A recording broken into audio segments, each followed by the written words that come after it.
1970 সালের ডিসেম্বরে পাকিস্তানের জাতীয় নির্বাচনে আওয়ামী লীগ সংখ্যাগরিষ্ঠ আসনে জয়ী হয়েছিল।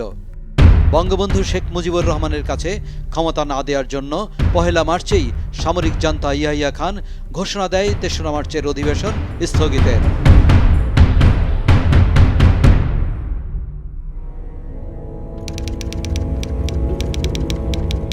আমি তখন অনার্স পরীক্ষার্থী, মহসিন হলের রুমে সব পরীক্ষার প্রস্তুতি নিচ্ছি। যেই মুহূর্তে আমার কানে এই খবরটা আসলো, আমি আগেই বুঝে নিয়েছিলাম চূড়ান্ত লড়াইয়ের পর্ব শুরু হয়ে যাচ্ছে, অস্ত্র হাতে এখন যুদ্ধ করতে হবে। আমি ওই বই খোলা দেখেই হলের রুম থেকে কিন্তু বেরিয়ে এসেছিলাম।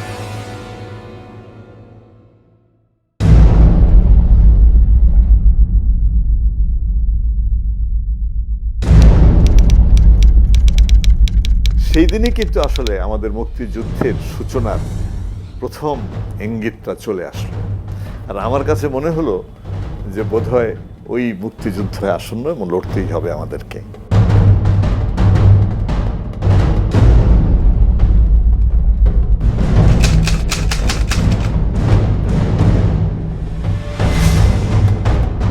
ঢাকা বিশ্ববিদ্যালয়ের কলাভবনে উত্তাল ছাত্র সমাজ সবুজের মধ্যে লাল সূর্য আঁকা স্বাধীন বাংলার পতাকা তুলে দেয়।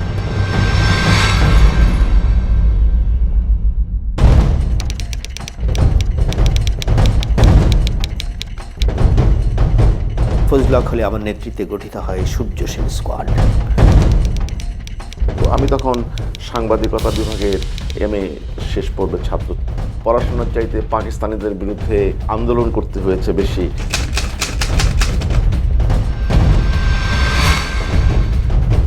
পল্টন ময়দানে ছাত্র সংগ্রাম পরিষদের জনসভায় বাজানো হয় স্বাধীন বাংলার জাতীয় সঙ্গীত আমার সোনার বাংলা আমি তোমায় ভালোবাসি।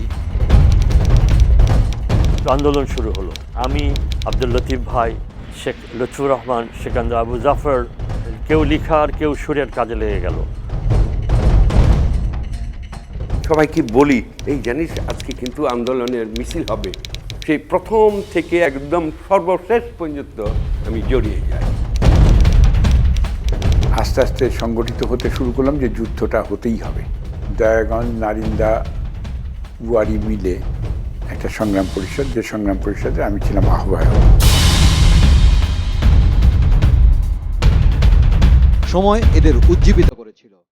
মুক্তিযুদ্ধে এদের বীর গাথা নিয়ে এই তথ্যচিত্র ৭১-এর শিখা।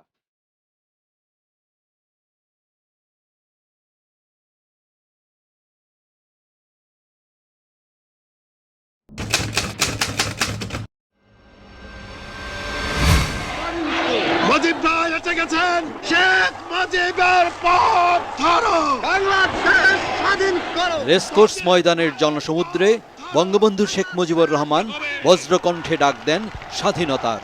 জীবনের তরে রাস্তাঘাট যা যা আছে সব কিছু আমি যদি হুকুম দেবার নাও পারি তোমরা বন্ধ করে দেবে। রক্ত যখন দিয়েছি, রক্ত আরো দেব। এদেশের মানুষকে মুক্ত করে ছাড়বো ইনশাআল্লাহ। এবারে সংগ্রাম আমাদের মুক্তির সংগ্রাম, এবারে সংগ্রাম স্বাধীনতার সংগ্রাম।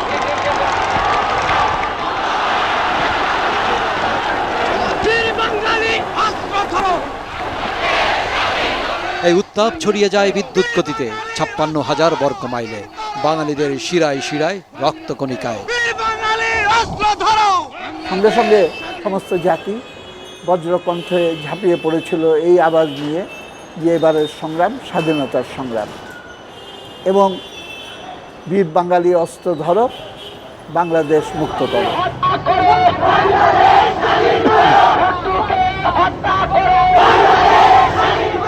ঢাকা বিশ্ববিদ্যালয়ের খেলার মাঠে সমস্ত দামি রাইফেল এবং অন্যান্য রাইফেল জোগাড় করে সমস্ত ছেলে মেয়েদের কুচকাওয়াজের ব্যবস্থা করলাম।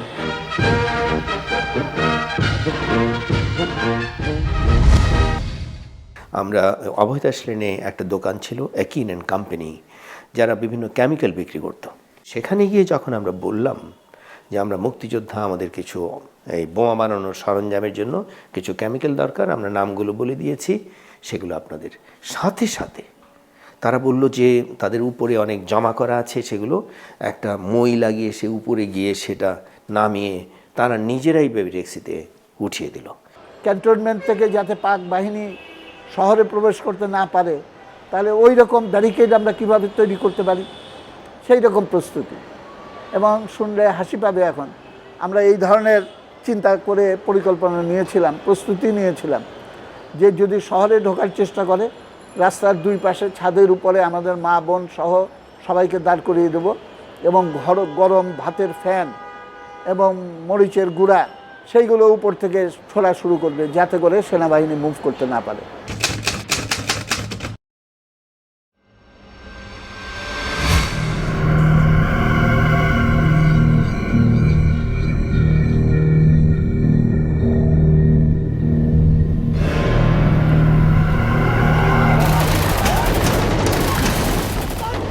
বাঙালির জীবনে নেমে আসে ভয়ঙ্কর বিভীষিকাময় কালরাত। বর্বর পাকিস্তান বাহিনী অপারেশন সার্চ লাইট নামে স্বাধীনতাকামী ঘুমন্ত নিরস্ত্র বাঙালির ওপর ট্যাঙ্ক ও সাজোয়া যান নিয়ে হিংস্রের মতো ঝাঁপিয়ে পড়ে। ঢাকা বিশ্ববিদ্যালয়ের জগন্নাথ হল, ইকবাল হল, রোকেয়া হল, শিক্ষকদের বাসা, পিলখানায় ইপিআরের সদর দফতর, রাজারবাগ পুলিশ লাইনে একযোগে নৃশংস হত্যাযজ্ঞ চালায়। 25 মার্চ রাতে ঢাকায় প্রায় 7,000 বাঙালিকে হত্যা করা হয়েছিল। এই জগন্নাথ হলের সামনে লাশ স্তূপ হয়ে পড়েছিল। পাকিস্তানিদের এই নির্মমতা, নৃশংসতাকে জার্মানির হিটলারের বর্বরতার সঙ্গে তুলনা করেছিলেন বিদেশি সাংবাদিকরা। বাঙালিদের অধিকার নস্যাৎ করার জন্যই এই হত্যাযজ্ঞ চালানো হয়েছিল। এর পরপরই বঙ্গবন্ধু শেখ মুজিবুর রহমান স্বাধীনতার ঘোষণা দিয়েছিলেন ধানমন্ডির 32 নম্বর বাড়ি থেকে। সামরিক জান্তারা তাকে গ্রেপ্তার করে নিয়ে যায় পশ্চিম পাকিস্তানে। ওরা আসলে মেনে নিতে পারে নাই, 25শে মার্চ আঘাত করলো। তখন দেখলাম যে কি ভয়ঙ্কর যুদ্ধের ভেতরে আমরা আজকে মুখোমুখি দাঁড়িয়েছি। এত যে বিভিন্ন অস্ত্রের শব্দ আমরা সেই রাতে শুনেছি, সেটাও কোনো দিন এর আগে তো কখনো শুনি নাই। পাকিস্তানিরা কিন্তু আমাদের পার্শ্ববর্তী যেটা জহুরুল হক হল, সেখানে একটা এক্সটেনশন আছে, সেই চাংখারপুল থেকে তারা ট্যাঙ্ক থেকে তারা সেখানে গোলাবর্ষণ করে। সেই একটা এক্সটেনশন হলের মধ্যে, যেখানে একটা রুমের মধ্যে বেশ কয়েকজন শিক্ষক ছিলেন এবং আমারও একজন শিক্ষক ছিলেন ফিজিক্সে, আমার সাবসিডিয়ারি ছিল প্রফেসর খান খাদেম। মোট 5 জন সেখানে শহীদ হন। তখন ইত্তেফাক অফিসে আমি বসে আছি এবং আমার ওপরে দায়িত্ব দিলেন সিরাজউদ্দিন হোসেন। তিনি বললেন যে তোর উপরে দায়িত্ব হচ্ছে 32 নম্বরে শেখের বাড়ি থেকে যত ইনস্ট্রাকশন আসবে, তাজউদ্দিন সাহেব যেটা দেবে, সেগুলো তুই ওগুলো তথ্য সংগ্রহ করবি। আমাদের ওখানে 3 বার গুলি হয়েছে, ভেতরে সোজা এসে কনভয় এসে ব্রাশ ফায়ার করে গেছে। সেখানে আমি, সিরাজ ভাই আর রেজা ভাই আমরা পরিস্থিতি দেখার জন্য দাঁড়িয়েছিলাম। সেখানে আমরা বেঁচে গেছি কোনো রকমের নিচে বসে পড়ার কারণে, কিন্তু আমাদের ক্যান্টিন বয়ের যে ছিল সে মারা গেছে। সিরাজ ভাই বললেন যে পত্রিকা বেরোবে, চেষ্টা কর, উপরে দিয়ে আলো জ্বললে ওরা মেরে ফেলবে, নিচে চলে যায় মেশিন রুমে। 26শে মার্চে যে পত্রিকাটি, একটিমাত্র পত্রিকা বাংলাদেশ থেকে বেরিয়েছিল, সেটার নাম ইত্তেফাক, কিন্তু সেটি আলোর মুখ খুব একটা বেশি দেখে। শুরু হয় সশস্ত্র যুদ্ধের প্রস্তুতি। বিশ্ববিদ্যালয়ের শিক্ষার্থীরা হল ছেড়ে আশ্রয় নেয় গ্রামে গঞ্জে। সংগঠিত করতে থাকে বাঙালিদের। থানা লুট, ইপিআরের অস্ত্রাগার দখল করে অস্ত্র জোগাড়ের চেষ্টা চলে। তারপর গঠন করা হয় মুক্তিবাহিনী, প্রতিরোধ করা হয় পাকিস্তান সেনাবাহিনীকে।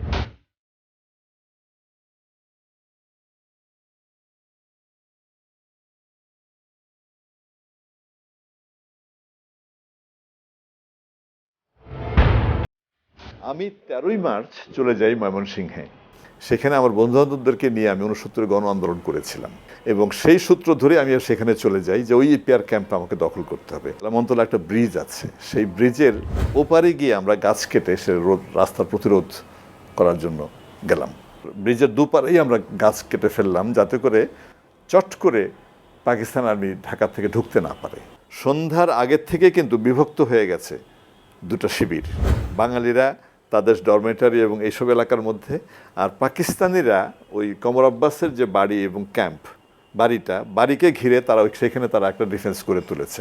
সারা রাতে যুদ্ধ চলল এবং সকালের মধ্যে কিন্তু মোটামুটিভাবে পাকিস্তানিরা প্রায় সকল নিহত, কিছু পালিয়েছে, রাস্তায় গিয়ে মারা গেছে, কিছু লোকজনকে কিছুকে ধাওয়া করে মারা হয়েছে। আমরা ময়মনসিংহে একটা ট্রেনিং সেন্টার খুলি।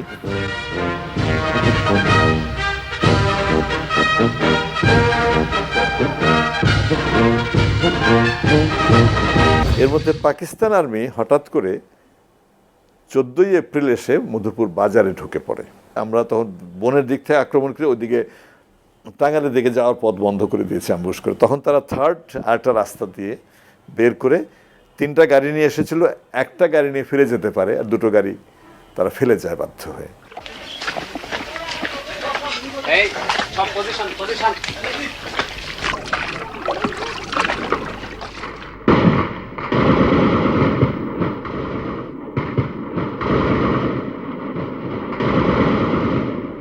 আমার মনে হয় সমগ্র বাংলাদেশে ইস্ট পাকিস্তান প্রথম সম্মুখ যুদ্ধ হয় 5 জনার মোড়, এবং আমাদেরকে by this time Matiur Rahman sir শিখালেন হিট অ্যান্ড রান। মল্লকে মল্ল না, তার জন্য তাকিয়ে থাকার দরকার নেই, গুলি করবা। আমার কাছে তো শর্ট গানটা আছেই, যাদের কাছে রাইফেল আছে, যাদের কাছে আরও সফিস্টিকেটেড আর্মস, সেগুলো খুব কমই ছিল। 303 ওগুলি শেখানো হলো এবং এ করলো। তো 5 জনার মোড়ে আমাদের ডিফেন্সিভ পজিশনটা খুব ভালো ছিল, ইটা খোলার ফাঁকে ফাঁকে আমরা বসছিলাম। আর পাকিস্তানিরা দে ওয়ার কামিং, দোনোদিকে সমস্ত ঘর বাড়ি জ্বালিয়ে জ্বালিয়ে সামনে আসছে। 5 জনা ঠিক মোড়ে আসছে। মতিউর রহমান সাহেব বলেছিল, solo I will not give you any order আর command, don't dare to shoot anything, don't dare to do anything. তো সামনে এরকমভাবে যাচ্ছে, we are not trained army, we are all students maximum. এইখানে যাচ্ছে আর বসেছিলাম না রে ভাই কমান্ডের জন্য, চিৎকার করে উঠলাম, ফায়ার ফায়ার। তো ফায়ার 1 মিনিটের মতন হলো কিনা জানি না, অপরপক্ষে প্রচুর ম্যাসাকার হলো।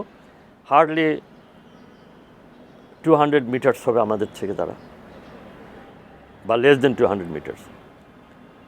পরে দিলাম দৌড় ঝেড়ে, খালি একটা চিৎকার শুনলাম, don't go away, I will shoot you. আবার দাঁড়ায় গেলাম। মতিউর রহমান স্যার বললো, চিৎকার করো, যাও গো অ্যান্ড কালেক্ট আর্মস। ওদের এখান থেকে মৃত অর্ধমৃত লোকদের কাছ থেকে আর্মস কালেক্ট করলাম। নরসিংদী আসলাম, এসেই প্রথম আম্মার সাথে দেখা করতে গেলাম। আমি বুঝতে পারছিলাম যে কোনো মুহূর্তে তারা নরসিংদীকে ম্যাসাকার করে ফেলবে। 9 তারিখে প্রস্তুতি কমপ্লিট যে আমরা থাকতে পারবো না, স্ট্র্যাটেজিগত কারণে আমাদের জায়গা বদলাতে হবে, এবং সেই মতে সারা রাত আটা ময়দা এগুলি বার্জে উঠালাম। একটা বার্জ নিলাম, নিয়ে আটা ময়দা এগুলো সমস্ত উঠালাম। আম্মা এসে বার্জে উঠে গেছে, সে যাবে আমার সাথে। কোনো রকমে বলে টলে নিচে নামিয়ে নৌকাতে উঠিয়ে আই পোস্ট মাই মাদার, বাঁচলে দেখা হবে আম্মা তোমার সাথে।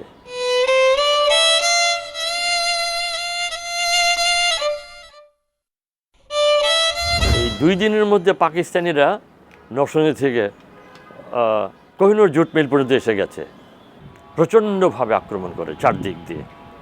সেখানে আমাদের বেশ কিছু মুক্তিযোদ্ধা শহীদ হয়। মাইলের পর মাইল হেঁটেছি, আশুগঞ্জ থেকে বাজিতপুর, বাজিতপুর থেকে কিশোরগঞ্জ, কিশোরগঞ্জ থেকে কাপাসিয়া।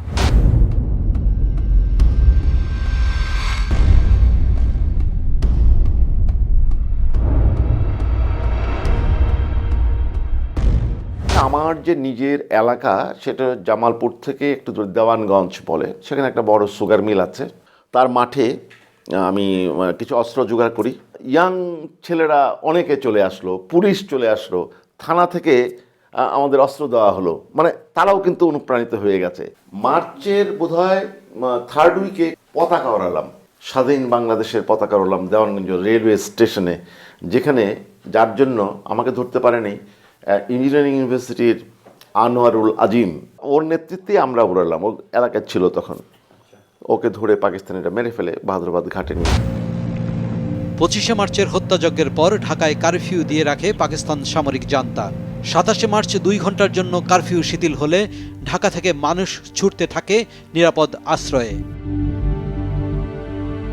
27শে মার্চে আমরা যখন বেরিয়ে এলাম, তারপর থেকে একটা দীর্ঘ সময় গেল যে আমরা নদীর ওপারে গেলাম এই আমাদের বুড়িগঙ্গা পেরিয়ে, এবং আমাদের লক্ষ্য হচ্ছে ময়মনসিংহে যাওয়া। আমার বাড়ি বৃহত্তর ময়মনসিংহে।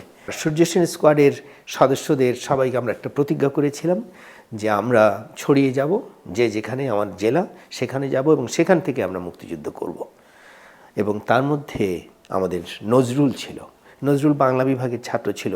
আমার মনে আছে 2রা মার্চের যে পতাকা উত্তোলন হলো বটতলায়, যেটা আসম আব্দুর রব উত্তোলন করলেন, সেখানে যে মিছিলটি গিয়েছিল পতাকা নিয়ে একটা বাঁশের উপরে টানানো, সেই মিছিলে নেতৃত্ব দিচ্ছিল এবং সেটা ধরে রেখেছিল এই নজরুল। কিন্তু ব্রাহ্মণবাড়িয়াতে পরে নজরুল পাকিস্তানিদের হাতে ধরা পড়ে বিস্ফোরক সহ, এবং সেই বিস্ফোরক তার শরীরে বেঁধে সেটাকে তারা এক্সপ্লোড করে, সে শহীদ হয়ে যায়। আমি চেষ্টা করেছি বাংলাদেশের ভেতরে থেকেই মুক্তিযুদ্ধ কীভাবে আমরা সংগঠিত করব, এবং সেই পর্যায়টা দীর্ঘ পর্যায়ে আমরা প্রায় আগস্ট পর্যন্ত নানাভাবে চেষ্টা করেছি অস্ত্র সংগ্রহ করবার জন্যে এবং ভেতর থেকে যুদ্ধ করবার জন্যে।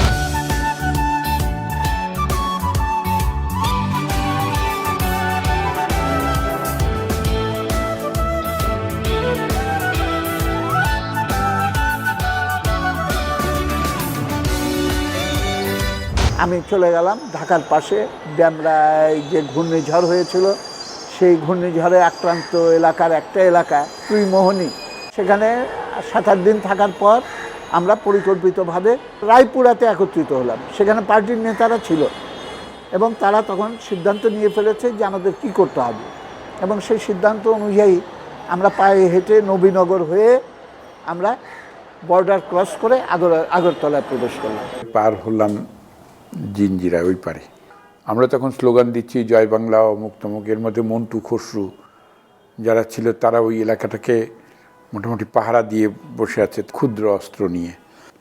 এর মধ্যে শুনলাম আর্মি আসছে, আবার নৌকা দিয়ে পদ্মা পাড়ি দিলাম। যেখানেই যাই সেখানেই মৃত্যু তাড়া করে। সাতক্ষীরায় যখন গেলাম, কদিন আগে সাতক্ষীরায় অপারেশন হয়ে গেছে, আবার সাতক্ষীরায় অপারেশন হবেই। তারপরে সেখান থেকে আমরা বর্ডার পার হলাম। সবাই ছুটাছুটি ঢাকা শহর ত্যাগ করো, আর আমি বের হয়ে দেখে কোথায় কোথায় মর্টার পড়েছে। গ্রিন রোডে যাওয়ার সময় দেখি কতগুলি ডেড বডি রাস্তার মধ্যে ড্রেনের পাশে পড়ে আছে। 32 নম্বরের ভয় যায়নি, ওখানে অনেকগুলি ট্রাক, কিন্তু দেখলাম লেকের মধ্যে 10-12টা লাশ ভাসতেছে।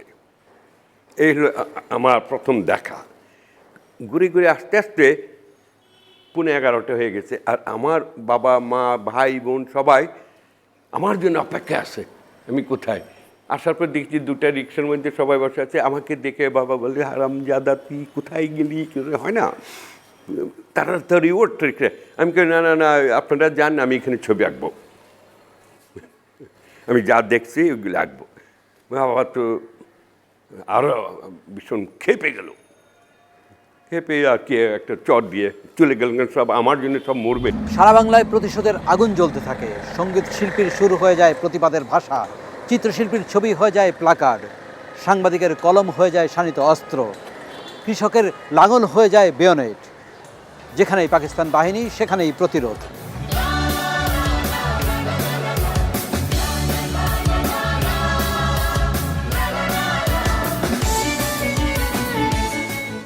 জেনারেল আতাউল গনি ওসমানীর নেতৃত্বে বাংলাদেশকে 11টি সেক্টরে ভাগ করে সেনাবাহিনীর বাঙালি অফিসাররা পাকিস্তানি হানাদারদের বিরুদ্ধে যুদ্ধ চালিয়ে যায়।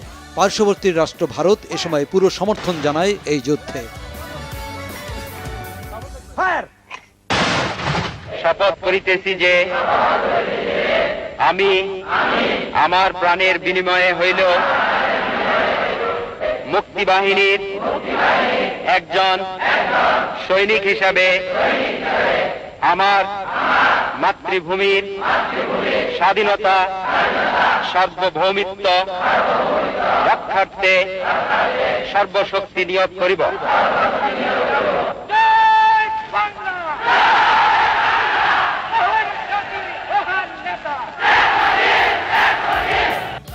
অবশ্য এর আগেই স্বাধীন বাংলার সরকার গঠিত হয়। সেই সরকার শপথ নেয় মেহেরপুরের বৈদ্যনাথ তলায় আমবাগানে। That the government of Bengal is not in paper, not in dream, not a myth, it is a reality. It is such a reality that The world, I hope, cannot ignore it.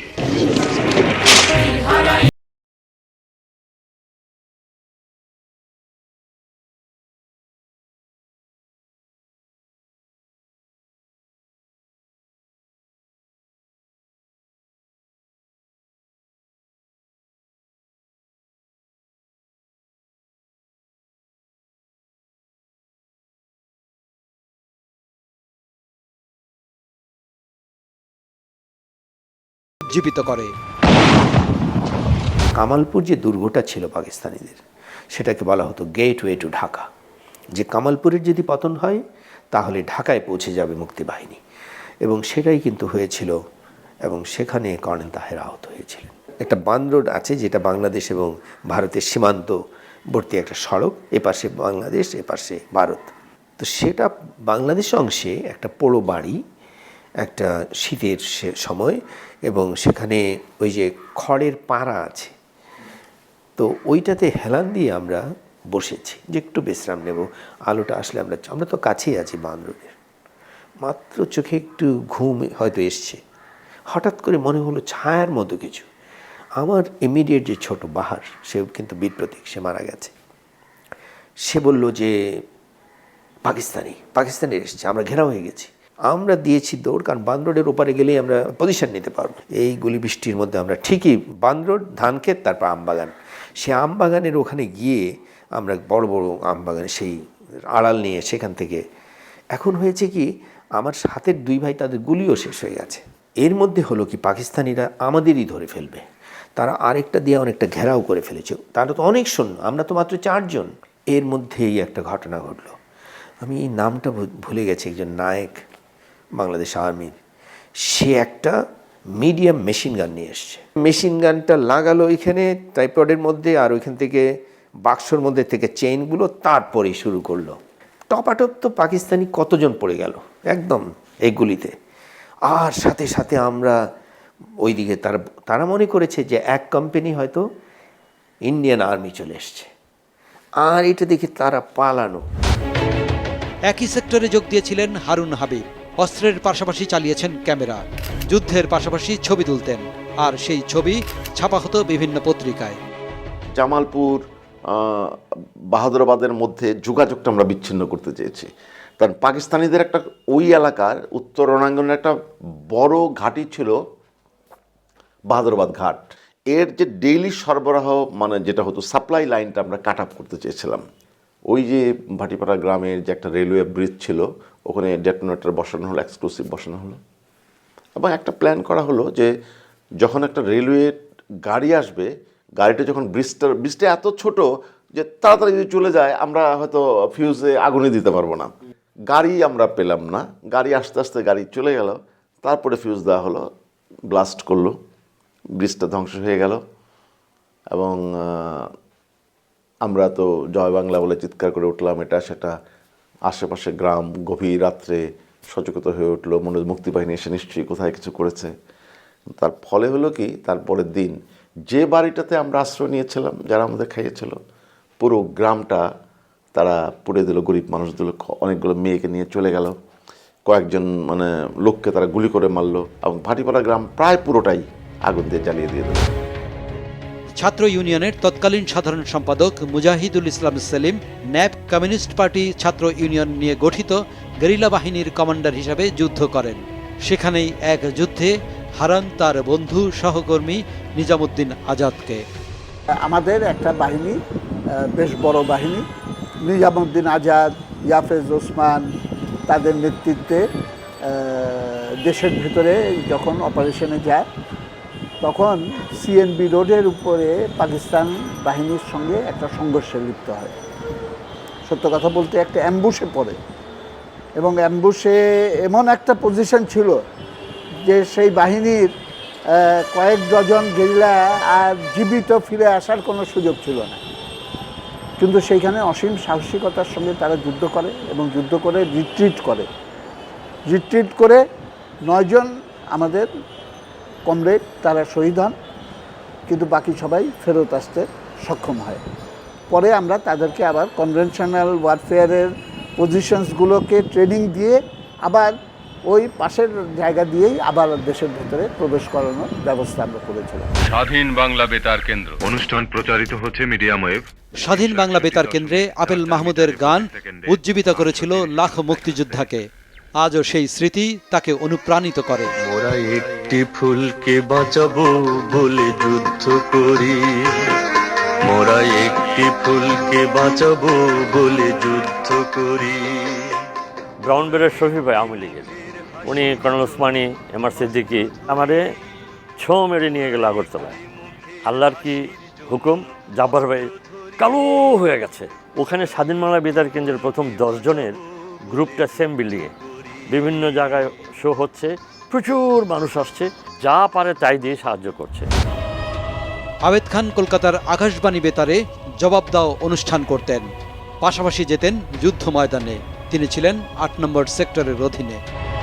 সেখানে আমার সঙ্গে দেখা হলো উপেন তরফদারের, তিনি ওখানকার সংবাদ পরিক্রমার প্রযোজক। সে উপেন তরফদার আমাকে বললেন যে আপনি যা জানেন তাই বলেন। আমি তখন বিবরণ দিলাম ইত্তেফাক অফিসের, বিবরণ দিলাম পিপলস, বিবরণ দিলাম সংবাদে, বিবরণ দিলাম শহীদ সাবেরের ওইভাবে অগ্নিদগ্ধ হওয়া অবস্থা, কারণ সেগুলো চোখে দেখে এসেছি আমি। আকাশবাণীর সরল গুহ ছিলেন তিনি ওখানকার অনুষ্ঠান প্রযোজক। জবাব দাও নামে আমরা প্রোগ্রামটা শুরু করলাম। একই সঙ্গে আমাকে যেটা করতে হয়েছে সেটা হলো মুক্তিযুদ্ধের সঙ্গে সম্পর্কটা করতে হয়েছে। একই সঙ্গে আমার নিজস্ব ওই অঞ্চলে গিয়ে ওখান থেকে কর্মী সংগ্রহ করতে হয়েছে, যোদ্ধা সংগ্রহ করতে হয়েছে। মুক্তিযুদ্ধে 2 নম্বর সেক্টরে যোগ দিয়েছিলেন চিত্রশিল্পী শাহাবুদ্দিন আহমেদ। শেষ দিকে ঢাকায় থেকে গেরিলা যুদ্ধে অংশ নেন এই তুলি যোদ্ধা। আমাদের ট্রেনিং হলো গেরিলা ট্রেনিং, মুক্তিফৌজ যেটাকে বলা হয়, গেরিলা ট্রেনিং দেওয়া হয়েছে। তা আমরা অতিষ্ঠ হয়ে গেছি যে না, আমরা যদ্দূর পারো ছোটোখাটো আর্মস নিয়ে ডুববো, এই জঙ্গলে বসে থাকলে। আসলে জঙ্গলের তো অবশ্যই খালেদ মুশারফ, মেজর হায়দার ওনার ইয়ে ছিল, আর শকত আলী সাহেব ছিলেন। শকত সাহেব যে অ্যাসেম্বলির এখন অসুস্থ, উনি আছেন একজন বেঁচে। ওনারা সবাই মিলে দিয়েছেন ঠিক আছে, যারা ট্রেনিং শেষ তোমরা যাও ব্যাটেল ফিল্ড।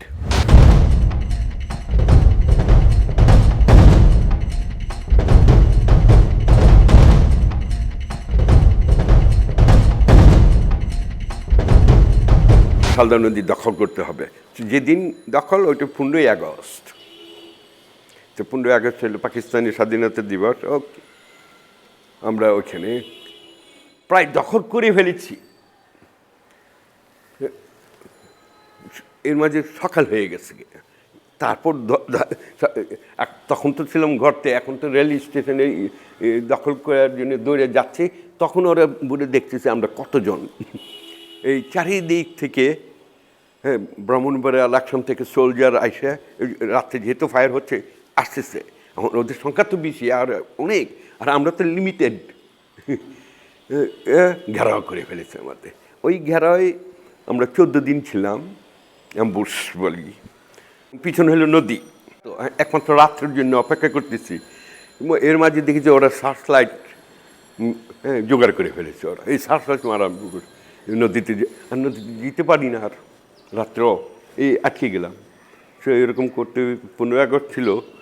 14 দিন করার পর যেদিন পার হই, এর মাঝে আমার এক সহকর্মীর ওর গুলি লেগে গেল। কাদের নাম, মতিঝিল কলোনিতে থাকতো, পেটে গুলি রাখছে। আর ওই এগুলি হলো কি কপাল বলি, তুফান আরম্ভ হয়ে গেছে আগস্ট মাসে। তো এই তুফানে বুঝেছে, এই সার্চলাইটে বুঝেছে ইয়াতে ক্লিন দেখা যায় না, আর ঢেউ উঠেছে লোকে। ওই সময় সবাইকে বললাম চলো ভাগি, দিস ইজ দ্য টাইম। আর ওই ডেড বডি বুঝছে কাঠের দরজা থাকে না গ্রামে, ওটার ভাঙে ওরে শোয়া পার হয়ে আসলাম। ওরা ওই তুফানের আওয়াজে আওয়াজে কিছুই বুঝে নাই।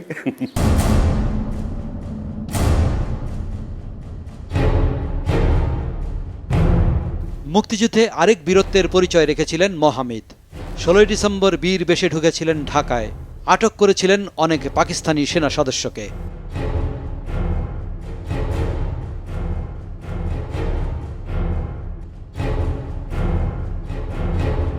16ই ডিসেম্বর আমরা যখন ঢাকার দিকে আসবো, সাভারের ডায়েরি ফার্মে রাতে ছিলাম আমরা, তো তখন শুনলাম পেছনে পাকিস্তানিদের একটা দল পেছন দিক দিয়ে যাচ্ছে। তো ভাবলাম ওদেরকে রোধ করতে হবে, ঢাকার সঙ্গে ওদের মিশতে দেওয়া যাবে না। তো সেখানটায় আমরা পৌঁছলাম যখন দ্রুত, এবং আমরা জানলাম যে এই জায়গাটা তারা আছে। আমরা যখন তাদের উপর আক্রমণ করলাম তখন সহসাই কিছু লোক আত্মসমর্পণ করে দিল তাদের মধ্যে, বাকিরা পালিয়ে গেল। পরে ঠিক করলাম যে বিকেল হয়ে যাচ্ছে, ফিরে আসবো আমরা। ক্যাপ্টেন মেজর রাজও বললো যে চলো তাহলে আমরা ফিরে যাই, ওদেরকে এভাবে পাওয়া যাবে না। ফিরে আসছি, তখন গ্রামবাসীরা একজন রেঞ্জারকে ধরে নিয়ে এসছে। তখন তাকে জিজ্ঞাসা করছি যে তোমরা কোত্থেকে এসেছো, বাকিরা কোথায়? সে বলে এতজন শহীদ হয়ে গেছে। যেই বলেছে শহীদ হয়ে গেছে, আমি ধাম করে একটা থাপ্পড় মেরেছি তাকে, যে কেয়া হওয়া শহীদ হয়ে গেছে, আবার থাপ্পড়। তখন তার হুশ হয়েছে, বলছে কেয়া হওয়া, আবার জিজ্ঞাসা করছি, নেই মার গেয়া। তখন বলছে মার গেয়া। বলছে হ্যাঁ, যে তোমরা শহীদ হতে আসোনি, তোমরা এখানে মরতে এসেছো, শহীদ হবে আমাদের সৈন্যরা তোমরা। যাই হোক, তারপরে এখন আমার সোলজার যারা ছিল, বাঙালি যারা আমার বাহিনীর, তারা বলছে যে একে মারতে হবে, কারণ এরা ওই ভেতরের লোকগুলোকে মেরে এসেছে, এদেরকে ক্ষমা করা যাবে না। তা আমিও দ্বিধার মধ্যে যাচ্ছে, ঠিক আছে নিয়ে যাও। নিয়ে গিয়ে তাদের ক্ষেতের আলের মধ্যে দাঁড় করানো হয়েছে। তা আমি বলছি সে এম করেছে, আমি ফায়ার বলেই সে গুলি করবে। তারপরে আমার just to be or not to be মনে হচ্ছে, ফায়ার বলবো কি বলবো না। তারপরে বলছে নামাও, ওটা রাইফেল নামাও বললাম। তখন সবাই আমার দিকে তাকিয়ে আছে, এবং ওই ছেলেটার চোখ লাল হয়ে আছে, সবাই তাকিয়ে আছে। বললাম ওকে নিয়ে আসো। আমি মারতে পারলাম না, কারণ সে আমার বন্দী। যদিও সে একটু আগে অপরাধ করেছে, কিন্তু এই মুহূর্তে সে যুদ্ধের মধ্যে নেই, সে আমার বন্দী। আমরা ওই নৈতিকতার মধ্যে আছি।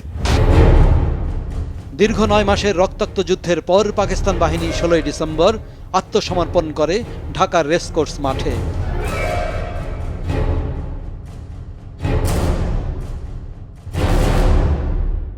সে সময় ইঞ্জিনিয়ারিংয়ের একটা ছেলে ছিল, সে কোনো সময় যেতে চাইতো না যুদ্ধে টুদ্ধে। তো একসময় তাকে তো যেতে হয়। তার একটা প্রেমিকা ছিল, সে প্রেমিকার কাছে যে চিঠিটা, সে চিঠিটা সে বলেছিল যে যদি কোনোদিন আপনিও বেঁচে ফেরেন তাহলে এটা আপনি দেবেন। চিঠিটা ছিল আমার কাছে। সে তার যুদ্ধে গিয়ে ফেরেনি। আমি সেই ঘরেরও সন্ধান পাইনি। আর যাকে দেওয়া হয়েছে চিঠিও আর কখনো সে জানেনি, জানবেও না যে একটা চিঠি তার জন্যও ছিল।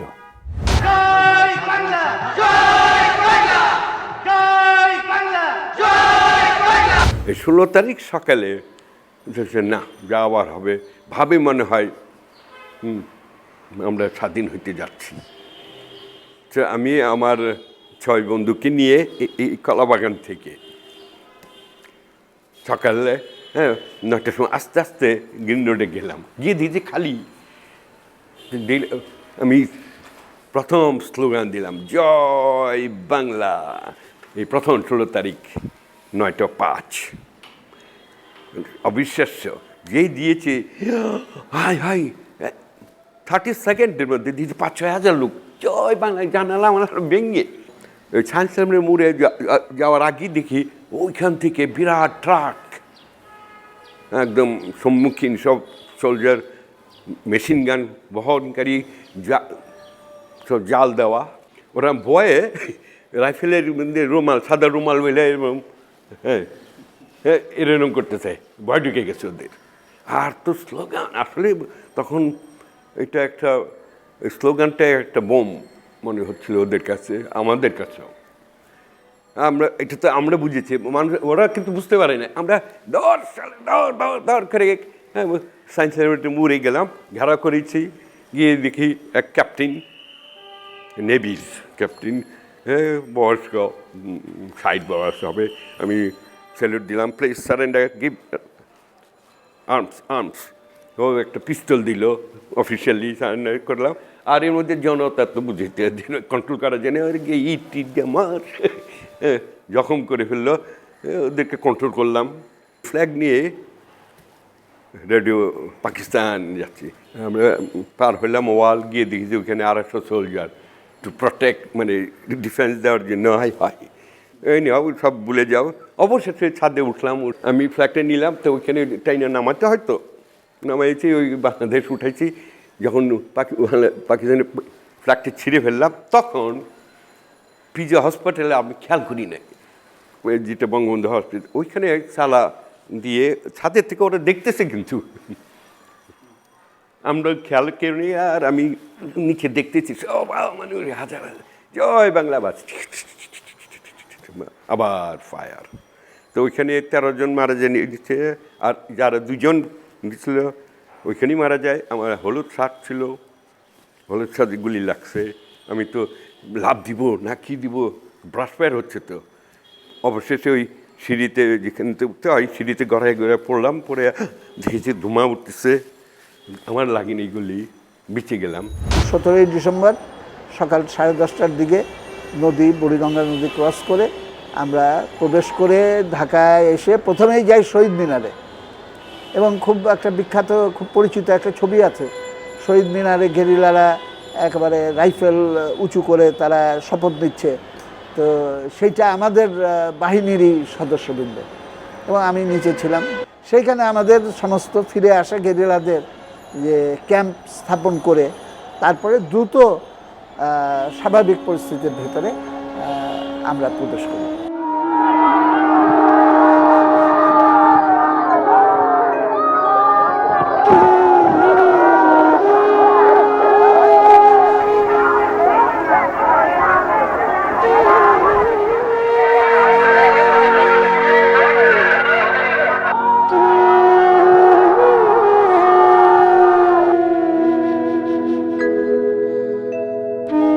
লাখ মানুষ শহীদ হয় এই যুদ্ধে, সম্ভ্রম হারায় 3 লাখ মা বোন, ধ্বংসযজ্ঞে পরিণত হয় বাংলাদেশ। দাম দিয়ে কিনেছি বাংলা, কারোর দানে পাওয়া নয়। আমি দাম দিয়েছি প্রাণ লক্ষ কোটি, জানা আছে জগৎময়। আমি দাম দিয়ে কিনেছি বাংলা। অনেক দাম দিয়ে কেনা বাংলাদেশের এই স্বাধীনতা, এত দাম পৃথিবীর ইতিহাসে বিরল। এই যে স্মৃতিসৌধ, এর প্রতিটি পরতে পরতে রক্তের গন্ধ, বোনের আর্তনাদ, মায়ের চোখের জল মিশে আছে। তবু এই সৌধ মাথা উঁচু করে জানান দেয়, এই স্বাধীনতা হারাবার নয়, এই পতাকা আজীবন উড়বে। কারোর দানে পাওয়া নয়। আমি দাম দিয়েছি প্রাণ লক্ষ কোটি, জানা আছে জগৎময়। আমি দাম দিয়ে কিনেছি বাংলা।